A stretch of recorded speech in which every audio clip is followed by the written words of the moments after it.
Now, Hey guys, hey guys, Tommy. Lauren again, back at you. Now we're going to start talking about Kumanyaka's poems, and the first one we're going to do is Cape Coast Castle, which is my poem. And this poem was a doozy. It's weird. The first line of the poem is "I made love to you and it loomed there," and there's a direct meaning of what that could be.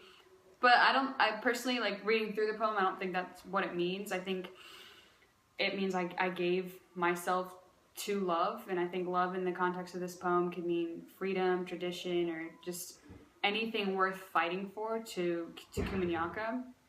And through like the first 18 lines of this poem, we see Kumanyaka traveling and kind of broadening his horizons in different countries and kind of taking advantage of his freedom. And then about the 19th line, he kind of shifts.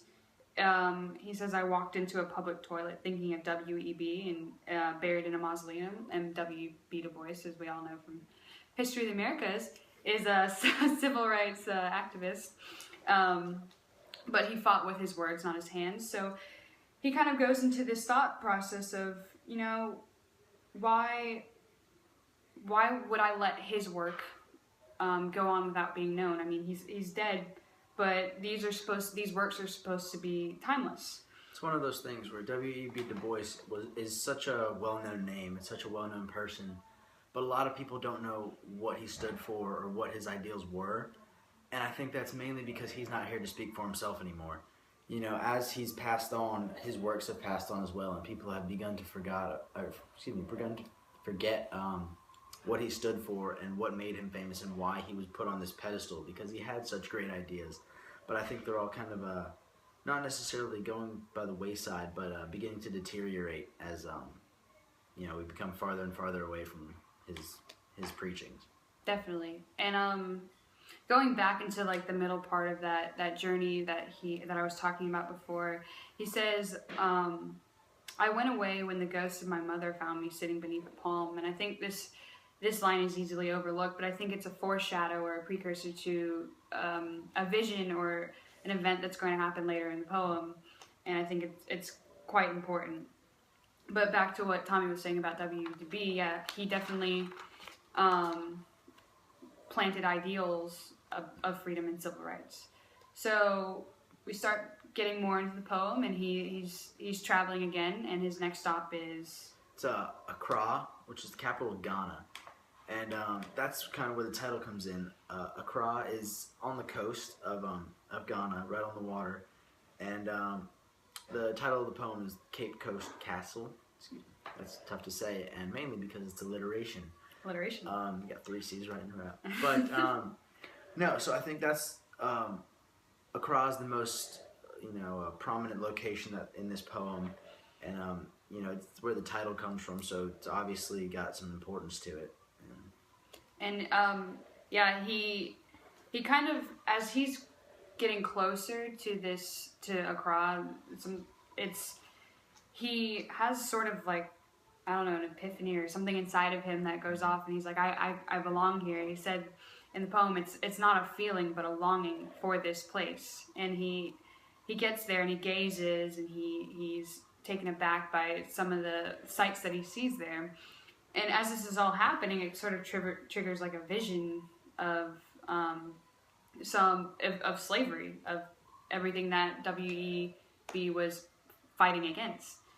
And he sees these slave ships, on the horizon, singing Amazing Grace, which is like a song of hope. And I think in America, where W.E.B. Du Bois, it's hard to say. It is.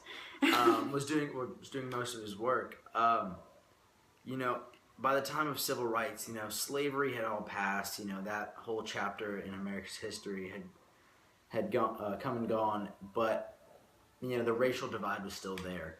So Definitely. I think what Kumanyaka's seeing right now is kind of the same thing happening again, almost like history repeating itself. He's seeing these slave ships, in this vision, coming back, and he's in Africa right now, where the slaves came from. Yeah. And so he's seeing this all start to happen again because, once again, he feels that people are beginning to ignore the civil rights movement. They're beginning to, people that are alive now were either too young or not born at the time of the civil rights movement, so they don't understand the impact of it. And he fears that it's going to kind of revert back to how it was before. Definitely, or they just don't care, or they don't appreciate kind of work that went into it. And we get into the meat of the poem, or like the imagery heavy and symbolic or part of the poem. He starts to talk about the governor, and the governor, we think, could represent God, or his resentment of God, and how he could let, society have this kind of barrier between races when he made us all in the same image. Or the governor could just mean society in itself. Mm-hmm. And, you want to say about the woman? Let's see, where's that? Okay, so we have, the poem reads, "The governor stood on his balcony, holding a sword, pointing to a woman in the courtyard." And, we talked about this, kind of, it seems like a pretty significant point of the poem, and we couldn't necessarily figure out a meaning right away. Yeah. But we like to think that a woman is freedom, and the separation between the governor and the woman, she's out in the courtyard, and he's pointing, like, this is what we want. Yeah, this is where we want to be. But he's holding his sword, and it kind of, it kind of puts, like, a hostile movement on it, so you can infer that this is probably a hard time, or a trial period between society and maybe the woman, mean freedom or tradition or anything. Those two are clashing right now, and he starts to talk more about it, and the way that they depict this woman, she's struggling and she's disrespected in the way that she's treated. She's a slave, and I think he's trying to get at that we're all a slave to our freedom, or we're all a slave for our freedom.